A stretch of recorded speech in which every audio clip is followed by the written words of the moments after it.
चलिए सिद्धांत प्रवेश का भाग 3 का पाठ 3 आज अपन पढ़ने जा रहे हैं और पाठ का नाम है कर्म। तो 8 कर्मों का इसमें संक्षेप में वर्णन है। 8 कर्म कैसे क्या हैं, तो इस पाठ में अपन 8 कर्मों के बारे में सीखेंगे। तो चलिए शुरू करते हैं। सबसे पहले कर्म की परिभाषा, कर्म का लक्षण। जो आत्मा का असली स्वभाव प्रकट नहीं होने देता उसे कर्म कहते हैं। तो ये परिभाषा याद रहेगी। कर्म क्या है? जो आत्मा के असली स्वभाव को प्रकट नहीं होने देता वो कर्म है। जैसे बहुत सी धूल, मिट्टी उड़ करके सूर्य के प्रकाश को ढक देती है, उसी प्रकार लोक में सब जगह भरे हुए जो पुद्गल परमाणु हैं वो राग द्वेष आदि के निमित्त से आत्मा के प्रदेशों के साथ मिलकर आत्मा के स्वभाव को ढक देते हैं। उन पुद्गल परमाणुओं को कर्म कहते हैं। दूसरी एक परिभाषा है, नहीं, राग द्वेष के निमित्त से उन कर्मों में सुख दुख आदि देने की शक्ति भी आ जाती है। तो यहाँ पर जिस प्रकार से धूल है, धूल भी कण हैं छोटे छोटे से, और वो छोटे छोटे से कण जब इकट्ठे हो जाते हैं और बादल सूर्य के सामने आ जाते हैं तो सूर्य का तेज भी उन छोटे छोटे जो कण हैं धूल के, उन कणों का जो समूह है, उन कणों के समूह से क्या हो जाता है? सूर्य का प्रकाश ढक जाता है। तो वैसे ही कर्म भी छोटे छोटे कण हैं, परमाणु हैं, और वो परमाणु भी क्या करते हैं? आत्मा के स्वभाव को ढकते हैं। तो आत्मा के स्वभाव को प्रकट नहीं होने देते, ढक देते हैं। ये कर्म है। हाँ जी। तो जो आत्मा का असली स्वभाव प्रकट नहीं होने देता वो कर्म कहलाता है। कर्म के भेद: ज्ञानावरण, दर्शनावरण, वेदनीय, मोहिनी, आयु, नाम, गोत्र और अंतराय, ये 8 कर्म हैं। इनमें से ज्ञानावरण, दर्शनावरण, मोहिनी और अंतराय ये 4 घातिया कर्म कहलाते हैं। ठीक है। और वेदनीय, आयु, नाम, गोत्र ये अघातिया कर्म कहलाते हैं।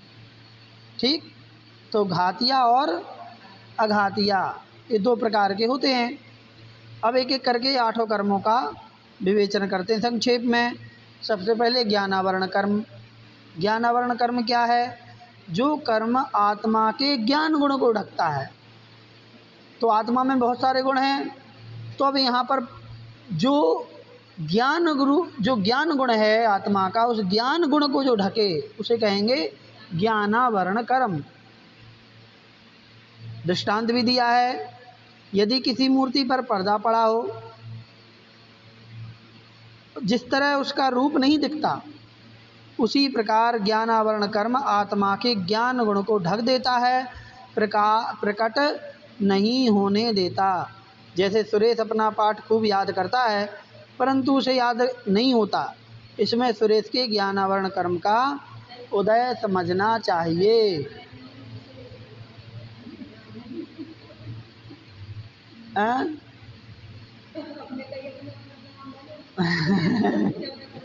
बिल्कुल बिल्कुल, अपना अपना नाम ले लो सुरेश की जगह पे, है कि नहीं? हाँ, कि खूब पाठ याद करते हैं लेकिन याद नहीं होता, इसलिए उदय समझना चाहिए। तो देखिए, उदय तो हमेशा ही सबके है। पाठ याद होने नहीं होने में ज्ञानावरण कर्म का क्षयोपशम काम करता है। जितना ज़्यादा क्षयोपशम होता है उतना ज़्यादा ज्ञान प्रकट होता है, जितना कम क्षयोपशम होता है उतना ज़्यादा कम प्रकट होता है। कहने का मतलब ये है कि जैसे कि पर्दा है, ठीक, तो मूर्ति पे पर्दा पड़ा है तो मूर्ति नहीं दिख पा रही, लेकिन वही पर्दा छिन जाए, घिस जाए, ठीक है, तो जैसे छिन जाता है पर्दा, मतलब वो 6 उपशम हो गया। ऐसे ही जो इतनी मोटी परत है ज्ञानावरण की, उसको यदि घिस दिया जाए तो क्या होगा, थोड़ा थोड़ा ज्ञान प्रकट होता है। तो उससे क्या होता है कि जितना प्रकट होगा उतनी ज़्यादा अपना ज्ञान बढ़ेगा, वो उतनी बुद्धि चलेगी, उतना याद होगा, सब कुछ होगा। तो ये, लेकिन एक और चीज़ अपन को याद रखना चाहिए कि ये मात्र उदाहरण है। अकेले याद ना होने का नाम ज्ञानावरण का तीव्र उदय आइसाइट नहीं समझना। जब ज्ञानावरण का 6 उपशम जब होता है तो ये उसका सिंबल या पैरामीटर नहीं है कि याद नहीं हो रहा तो ज्ञानावरण का तीव्र उदय है, ये अकेला पैरामीटर नहीं है। जब ज्ञानावरण का तीव्र उदय होता है तो उसके हित और अहित का विवेक शून्य होता है, ये मेन चीज़ है। अच्छे बुरे का ज्ञान नहीं हो पाना, ये भी मेन है। अकेले याद करना अकेले ज्ञानावरण की चीज़ नहीं है, कहने का मतलब ये है। अपन को बहुत सारी चीज़ें अपन समझते हैं, जानते हैं, विवेक करते हैं, इसका मतलब क्या है कि ज्ञानावरण कर्म का 6 उपशम है। जानते हैं चीज़ों को, समझते हैं, ज्ञानावरण का 6 उपशम है। यदि 6 उपशम नहीं होता तो हमें कुछ भी चीज़ समझ में नहीं आती। याद करने से ज़्यादा समझना महत्वपूर्ण है ज्ञानावरण कर्म के 6 उपशम के लिए।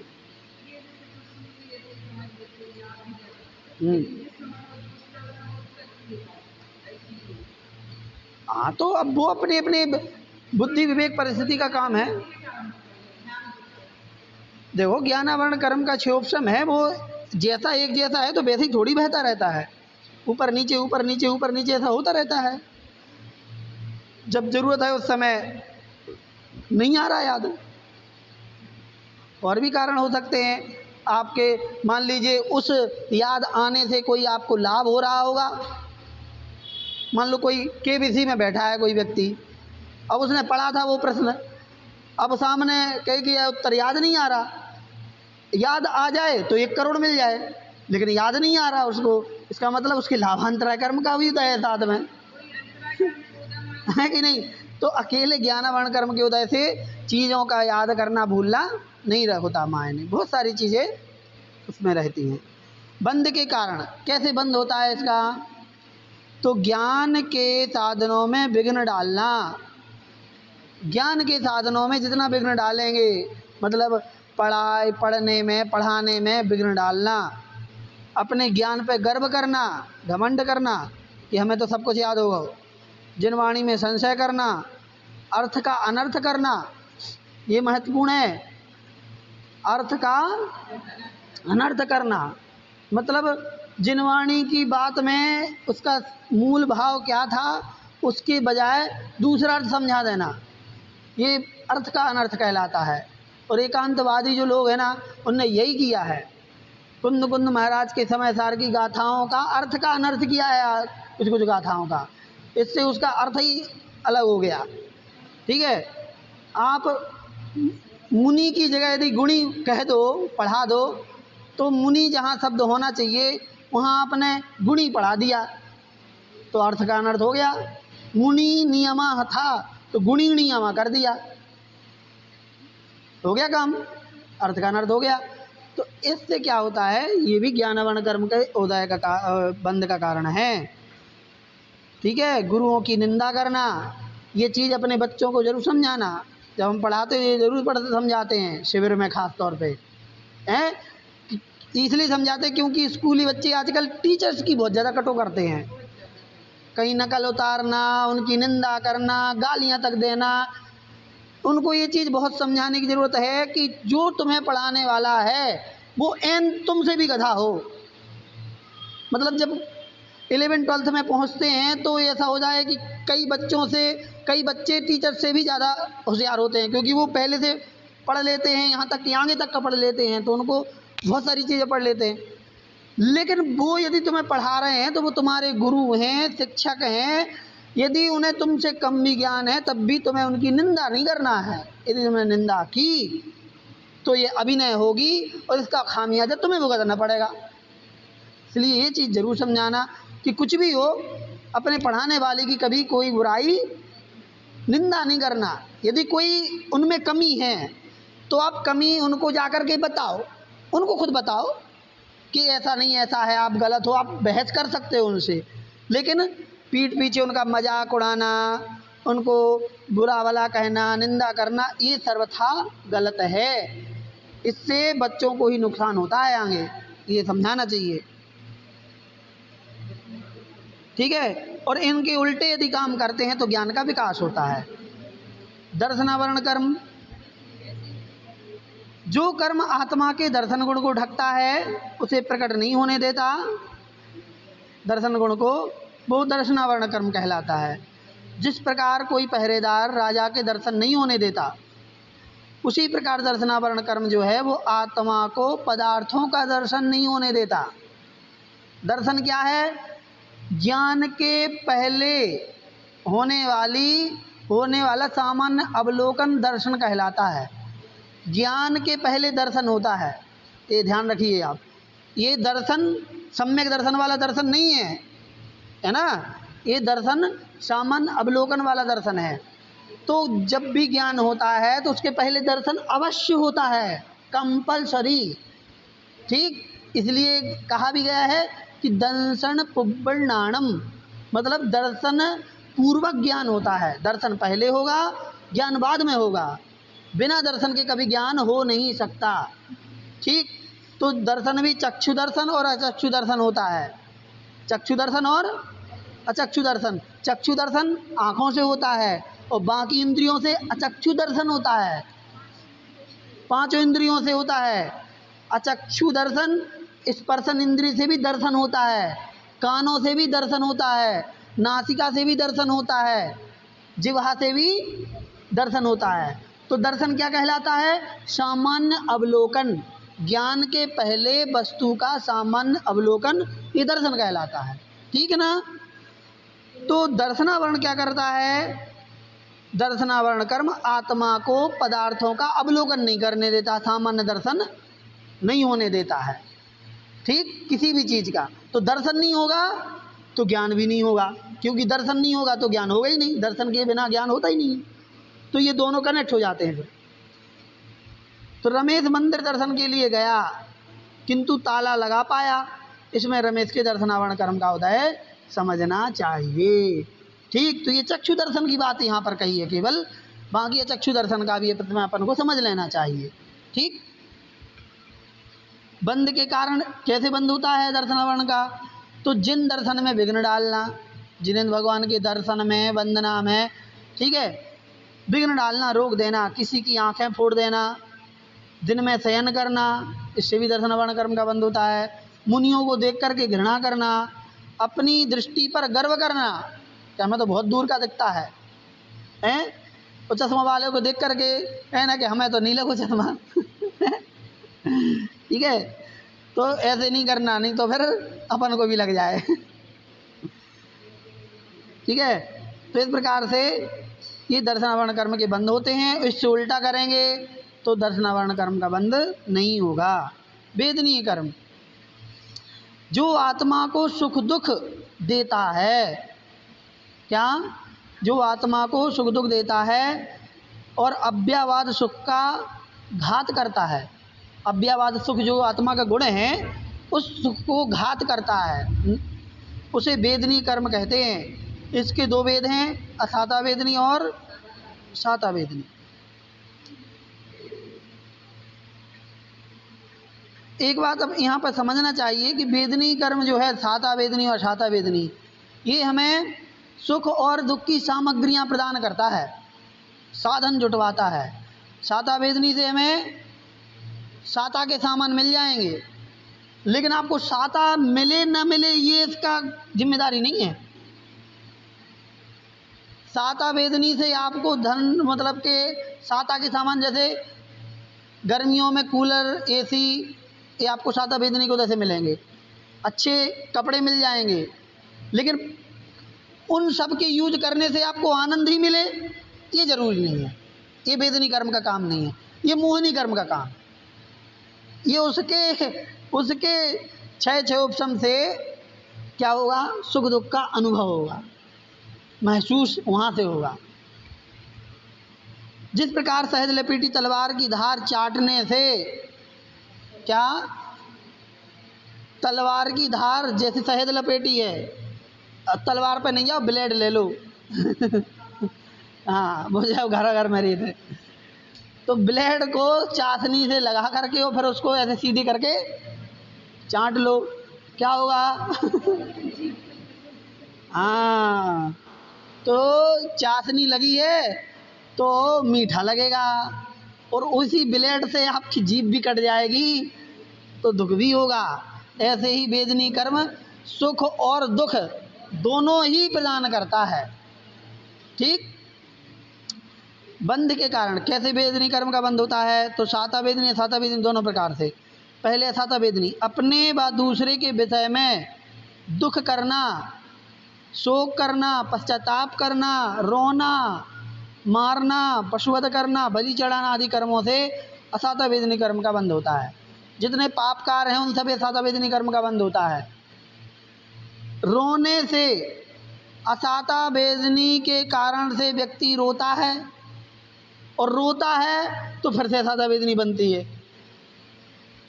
ये चक्र बहुत खतरनाक है। असाता वेदनी कर्म का उदय आता है तो व्यक्ति को रोना पड़ता है, और वो रोता है जितना ज़्यादा उतना ज़्यादा फिर से असाता वेदनी बन जाता है। अब बताओ क्या करो फिर तो बस यही है कि असाता के उदय में रो नहीं, है ना, रोएंगे नहीं तो चक्र टूट जाएगा, वहाँ पे आगे नहीं बंधेगा। तो इन सब से बचना, दया करना, दान करना, संयम पालना, लोभ ना करना, वात्सल्य रखना, भैयावृत्ति करना, व्रत पालना, प्रभाव ना करना, इनसे साता वेदनी कर्म का बंध होता है।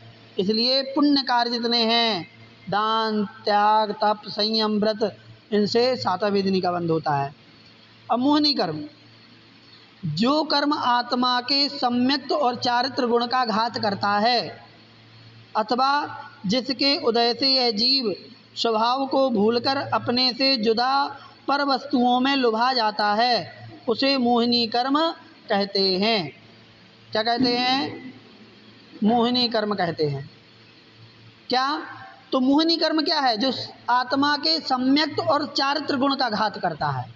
मतलब मोहिनी कर्म के कारण से सम्यक दर्शन नहीं होगा, सम्यक चारित्र नहीं होगा। ये दो गुण जो है ना, इन गुणों का घात करता है कौन? मोहिनी कर्म। और इससे क्या होता है? जब ये उदय में होता है तो जीव अपने स्वभाव को भूल करके और अपने से जुदा वस्तुओं में लुभा जाता है, मोहित हो जाता है, आसक्त हो जाता है। अपनी चीज़ों को भूल करके, अपने घर को भूल करके और दूसरे घर को अपना मानने लगता है। ऐसा दृष्टांत, जिस प्रकार शराब प्राणी को मदहोश कर देती है, उसी प्रकार मोहिनी कर्म आत्मा को मोहित कर देता है, मूर्छित कर देता है, मदहोश कर देता है। वही चीज़ है। मदहोश में क्या होता है कि वो रियल जो है ना वो भूल जाता है, और अनाप शनाप जो उसके दिमाग में कल्पनाएं चलने लगती हैं उसको सच मानने लगता है। ये होता है मदहोश में। तो मोहिनी कर्म भी यही करता है और शराब भी यही करता है। तो इसलिए मोहिनी कर्म की उपमा कायदे करी है शराब से। इसलिए छेडाला में भी कहा है, मोह महामद, मोह रूपी महामदिरा। दोनों एक ही काम करती हैं। क्या? दिमाग को नष्ट कर देना, भ्रष्ट कर देना, बुद्धि विवेक खो देना, दोनों का ही काम है। तो इस कर्म के निमित्त से प्राणी जो है पर पदार्थों में इष्ट अनिष्ट की कल्पना करता है कि ये अच्छा है, ये बुरा है, ये इष्ट है, ये अनिष्ट है, और ऐसी कल्पना करके इष्ट और अनिष्ट रूप आचरण करने लगता है। क्रोध, मान, माया, लोभ आदि मोहिनी कर्म के उदय से ही होते हैं। मोहिनी कर्म के ही तो भेद हैं। कसाएं 16 कसाएं और 9 कसाएं, एक प्रकार 25 कसाएं होती हैं, और मिथ्यात्, सम्यक प्रकृति, ये 3 और। तो इस प्रकार से चारित्र मोहिनी और दर्शन मोहिनी। उदाहरण दिया है, प्रकाश ने क्रोध में आकर जिनेश को मार दिया, विजय ने लोभ में आकर राजकुमार को लूट लिया। इसमें प्रकाश और विजय के मोहिनी कर्म का उदय समझना चाहिए। मतलब क्रोध, मान, माया, लोभ, ये चारों कसायों की जो तीव्रता हमें दिखाई दे रही है वो सब क्या है? मोह है। कैसे बनता है? सच्चे देव शास्त्र गुरु और धर्म में दोष लगाना, उनके स्वरूप को बदल देना। सच्चे देव शास्त्र गुरु का जो स्वरूप है, सुन रहे कि नहीं हैं? सच्चे देव शास्त्र गुरु का स्वरूप है, उसमें दोष लगाना या फिर उनके स्वरूप को ही बदल देना। ठीक। अब श्वेतांबरों ने क्या किया है? असही स्वरूप को चेंज कर दिया है, अपने आगम ही दूसरे लिख दिए। वो सबसे खतरनाक चीज़ है। तो ये होता है मिथ्या देव शास्त्र गुरु की प्रशंसा करना, सेवा करना, आगम की मर्यादा का उल्लंघन करना। क्रोधादि कषाय जितनी करेंगे वो सब मोहिनी कर्म को ही पुष्ट करती हैं। आगे आयु कर्म, जो कर्म आत्मा को नारकी, त्रियंच, मनुष्य और देव में से किसी एक के शरीर में रोके रखता है। आयु कर्म क्या कहलाता है? 4 गतियां हैं, उन चारों गतियों में से किसी भी एक गति में रोके रखना,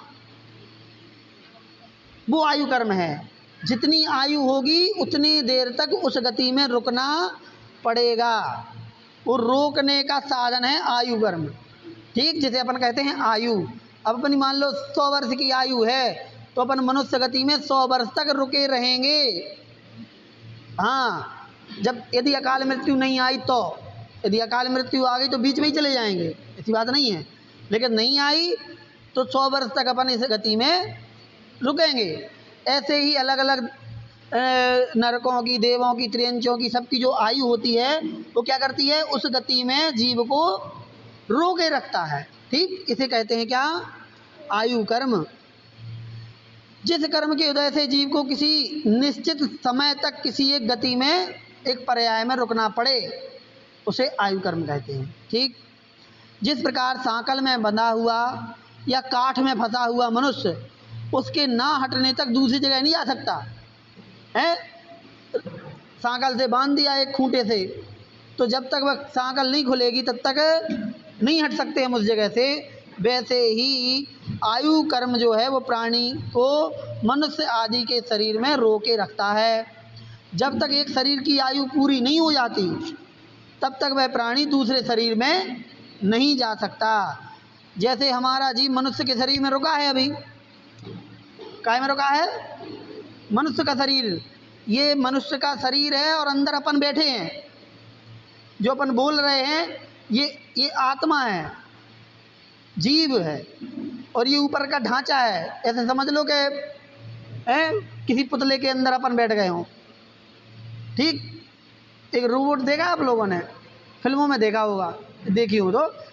बड़े बड़े इतने बड़े रोबोट बना लेते हैं वो उसमें क्या करते हैं? एक जगह होती है छोटी सी, वहाँ आदमी को बैठने की जगह होती है, वो अंदर बैठ जाता है और फिर वहाँ से कंट्रोल करता है। तो पूरा रोबोट जैसा वो हाथ हिलाता है वैसे ही रोबोट हाथ हिलाता है, जैसे चलेगा वैसे ही रोबोट चलेगा। तो वैसे ये जो पूरा शरीर अंदर अपन है और ये पूरा रोबोट है। ठीक, तो जब तक ये है तब तक ये हिल रहा है और जब तक ये खत्म तो खत्म सब। ऐसे ही गाय का जीव त्रियंच के शरीर में रुका है और हमारे और गाय के क्रम से मनुष्य त्रियंच आयु कर्म का उदय समझना चाहिए। बंध के कारण व भेद, बहुत हिंसा करना, बहुत आरंभ करना, बहुत परिग्रह रखना। ठीक है, बहुत आरंभ परिग्रह करने से नरकायु का बंध होता है। चारों आयु के बंध के कारण लिखे हैं इसमें। आयु 4 प्रकार की होती हैं, तो चारों के बंध के कारण भी हैं कि बहुत आरंभ परिग्रह करेंगे तो नरक आयु का बंध होगा, मायाचारी करेंगे त्रियंच आयु का बंध होगा, कम आरंभ परिग्रह करेंगे तो मनुष्य आयु का बंध होगा, और सम्यक दर्शन प्राप्त करेंगे, व्रत संयम करेंगे तो देवायु का बंध होगा। नाम कर्म, जो कर्म प्राणियों को तरह तरह के शरीर, अंगोपांग, आकार और रूपांतर रूप परिणमाता है उसे नाम कर्म कहते हैं। मतलब जिस कर्म से हमें शरीर की प्राप्ति होती है, शरीर मतलब ये जो दिख रहा है ना, ये नाम कर्म से बना है। शरीर का निर्माण जिस कर्म से होता है वो नाम कर्म कहलाता है। ठीक, तो शरीर, अंगोपांग ये सब नाम कर्म से है। जिस प्रकार कोई चित्रकार अनेक प्रकार के चित्र बनाता है या कोई मूर्तिकार मिट्टी से मूर्ति बनाता है, कोई बैल, कोई हाथी, कोई लंबा, कोई छोटा, ये बनाता है। उसी प्रकार नाम कर्म जो है इस प्राणी को कभी घोड़ा, कभी कुबड़ा, कभी गोरा इस रूप में परिणमाता है। नाम कर्म ही शरीर बनाता है। जैसा नाम कर्म का बंध होगा वैसे ही जाके शरीर का निर्माण होगा। हमारे आँख, नाक, कान, हाथ, शरीर सब नाम कर्म के उदय से बने हैं। इसलिए इनका सही इस्तेमाल करेंगे तो अगली बार फिर से सही सलामत मिलेंगे, और इनका सही इस्तेमाल नहीं करेंगे तो अगली बार एक आध कम भी हो सकता है। अब समझ लो एक आध कम हो गया तो फिर सीधे कहाँ पहुँचेंगे है ना। और जिस ही का सबसे ज़्यादा कम उपयोग किया तो उतनी तक सीधे घट जाएंगी हैं। पहले कौन है? स्पर्शन, रसना, घ्राण, चक्षु और कर्ण, 5 हो गई। अब मान लो कर्ण है, और कर्ण का उपयोग 5वीं इंद्रिय है। अब कर्ण का उपयोग अपन ने गाने सुनना, फिल्में सुनना, दूसरों की निंदा सुनना, इसमें ज़्यादा किया, और प्रवचन सुनना है, स्वाध्याय सुनना, इसमें नहीं किया, तो क्या होगा? ये परिणाम निकलेगा कि वह इंद्रिय खत्म हो जाएगी, और कर्ण इंद्रिय खत्म तो 4 बचेंगी इंद्रिय, भौरा बन के घूमते रहेंगे मक्खी मच्छर बन के घूमते रहेंगे। ये होता है हाल। इसलिए जो इंद्रियां हैं उनका सही सही मतलब सांसारिक इस्तेमाल तो कर ही रहे हैं, लेकिन ये इस्तेमाल भी करते रहना चाहिए जिससे कि छूट ना जाए, है कि नहीं। 5 इंद्रियां फिर से चाहिए अपन को सही सलामत मनुष्य के रूप में या देव के रूप में। तो शुभ नाम कर्म और अशुभ नाम कर्म 2 प्रकार से होता है। नाम कर्म भी शुभ नाम कर्म से अच्छा शरीर मिलता है और अशुभ से अशुभ शरीर मिलता है। बंध के कारण कैसे बनता है ये? मन वचन काय को सरल रखना, धर्मात्मा को देख करके खुश होना, अंगोपांग का छेद नहीं करना, षोडश कारण भावनाओं को भाना, ये शुभ नाम कर्म बनता है। ठीक। और तीनों योगों की कुटिलता रखना, दूसरों को देख के हंसना, मजाक उड़ाना, लड़ना झगड़ना, विसंवाद करना, नकल उतारना, आपस में लड़ना, किसी की बुरा सोचना, इन सबसे क्या होता है? अशुभ नाम कर्म का बंध होता है। तो भैया अच्छा अच्छा शरीर चाहिए होए तो सीधी सीधी दवाई है कि दूसरों की बढ़िया प्रशंसा करो, गुणियों की प्रशंसा करो, मुनियों को देख करके हर्षोल्लास मनाओ, है ना। और दूसरे के भला बुरा ना करो, बुरा ना करो, ना सोचो, तो अपना शरीर अगले बार, है ना, ऐसा मिलेगा कि एक भी कोई सौंदर्य प्रसाधन की जरूरत नहीं पड़ेगी ऐसा। गोत्र कर्म, जिस कर्म के उदय से प्राणी ऊंच या नीच कुल को प्राप्त होता है उसे गोत्र कर्म कहते हैं। उच्च नीच कुल में गोत्र कर्म, उच्च गोत्र और नीच गोत्र 2 होते हैं। तो उच्च कुल नीच कुल को प्राप्त कराता है उसे गोत्र कर्म कहते हैं। जिस प्रकार कुम्हार होता है वो छोटे बर्तन या बड़े बर्तन बनाता है, उसी प्रकार गोत्र कर्म जीव को ऊंचा गोत्र या नीचे कुल में जन्म दिलाता है। ठीक है। तो उच्च गोत्र से लोकमान्य कुल की प्राप्ति होती है, नीच गोत्र से निंदनीय कुल में जन्म लेता है। कैसे बंधता है ये दोनों? तो नीच गोत्र बंधेगा कब? दूसरे की निंदा करेंगे, अपनी प्रशंसा करेंगे, दूसरे के गुणों को ढांकेंगे और अपने गैर मौजूद गुणों को भी उजागर करेंगे कि हमारे तो ऐसे ऐसे हैं, जबकि है ही नहीं है। ठीक है। तो इस प्रकार से क्या होगा?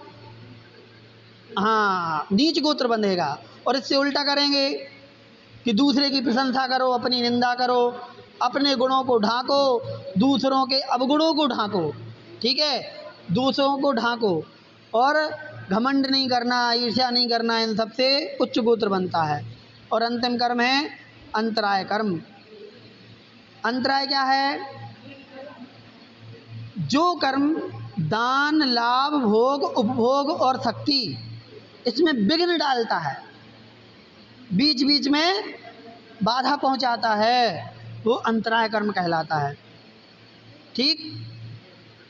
काय में 5 चीजें हैं: दान, लाभ, भोगोपभोग और शक्ति। जिस प्रकार किसी सेठ ने एक पाठशाला को 10,000 रुपया देने की आज्ञा दी, किंतु मुनीम ने कुछ गड़बड़ करके उन रुपयों को ना दिलाकर विघ्न कर दिया, उसी प्रकार अंतराय कर्म कार्यों में विघ्न किया करता है। ठीक। ये एक उदाहरण दिया है। अब इसको ऐसे भी समझ सकते हैं कि मान लो किसी ने एक पाठशाला की बोली ले ली मान लो, अब उन्होंने पिछले साल भी ली थी, तब उनके कोई आसपास वाले कह रहे कि तुम्हें काय ले रहे, कोई और को भी ले लन दो, तो क्या होगा? अब उसके उतना ही में भाव यदि बदल गए उसके करन दो तो अच्छा ठीक है तुम सही कह रहे, तो इतना ही में यदि उसने नहीं लिया तो समझ लो कि तुम्हें क्या हुआ, बोलने वाले को अंतराय कर्म बंध गया।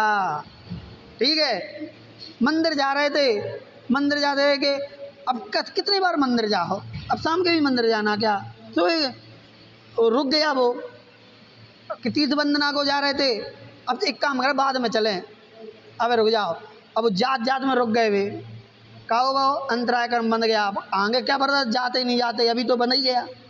इसलिए ये सब चीज़ें करना बहुत नुकसानदायक। अजित कुमार जी लड्डू खा रहे थे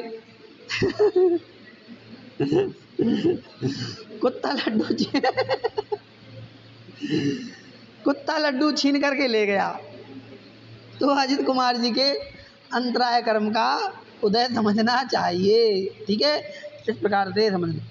बंध का कारण दान देने वाले को रोक देना, आश्रितों को धर्म साधन नहीं करने देना, दूसरे की भोग वस्तु को बिगाड़ देना, ये चारों में लगाना है ना। काय में?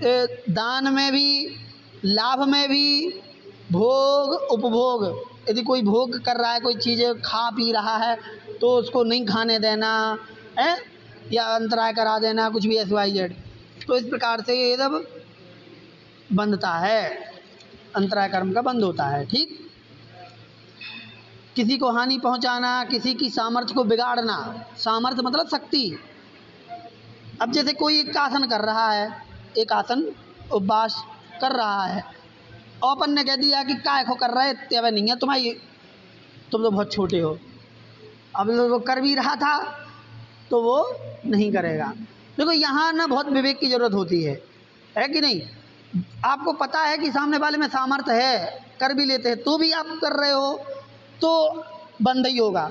लेकिन आपको पता है कि सामने वाला बीमार है या उसके इस व्रत करने से वो और नुकसान हो जाएगा, हाँ, तो फिर वहाँ रोकना भी ज़रूरी है। ठीक, तो ये अपनी बुद्धि विवेक का काम है, समझदारी से इसको करना चाहिए। नहीं तो यदि आपने कि सामर्थ्य को यदि रोका तो फिर वीर्यांतराय कर्म का बंद होगा। इस प्रकार से सबसे खराब कर्म कौन सा है भैया? मोहिनी कर्म से ही दूसरे कर्मों का बंद होता है। कौन से? मोहिनी कर्म के से इसके नष्ट हुए बिना दूसरे कर्मों का नाश भी नहीं होता, इसकी स्थिति भी सभी कर्मों से अधिक है, इसलिए मोहिनी कर्म ही सबसे खराब कर्म माना जाता है। मोहिनी कर्म सबसे पहले खत्म होता है, मोहिनी 10वें गुण स्थान में, 12वें गुण स्थान में खत्म होते हैं सारे। ठीक है, तो मोहिनी कर्म जब तक खत्म नहीं होता, इसके नष्ट हुए बिना दूसरे कर्म नष्ट नहीं होते। ठीक है, हाँ, अभी हमें अचानक से ध्यान आया कि हम क्या बोल रहे हैं। मोहिनी कर्म नष्ट होगा, फिर नष्ट होंगे बाकी कर्म, यदि ये कर्म नष्ट नहीं होगा तो बाकी कर्म भी नष्ट नहीं होते। ठीक है, तो इस बात को अपन को समझ के रखना है, इसकी स्थिति भी सभी कर्मों से अधिक होती है, इसलिए मोहिनी कर्म ही सबसे खराब कर्म है। अब कर्म रहित जीव कौन से होते हैं? अनंत भगवान के 4 घातीय कर्म नहीं होते, सिद्ध परमेष्ठी के 8 कर्म नहीं होते, एक प्राणी के एक पर्याय में एक ही प्रकार के आयु कर्म का बंध होता है। ठीक है, 4 आयु का बंध होता है, लेकिन एक बार में मतलब एक हो जाएगा तो फिर बाकी नहीं होंगे। हाँ, इस प्रकार से। ठीक है, चलो समय अपना पूरा हो गया। बोधि समाधि परिणाम शुद्धि स्वात्मोपलब्धि शिव सौख्य सिद्धि चिंतामणिं चिंतित वस्तु दाने त्वां वन्द्यमानस्य ममास्तु देवी।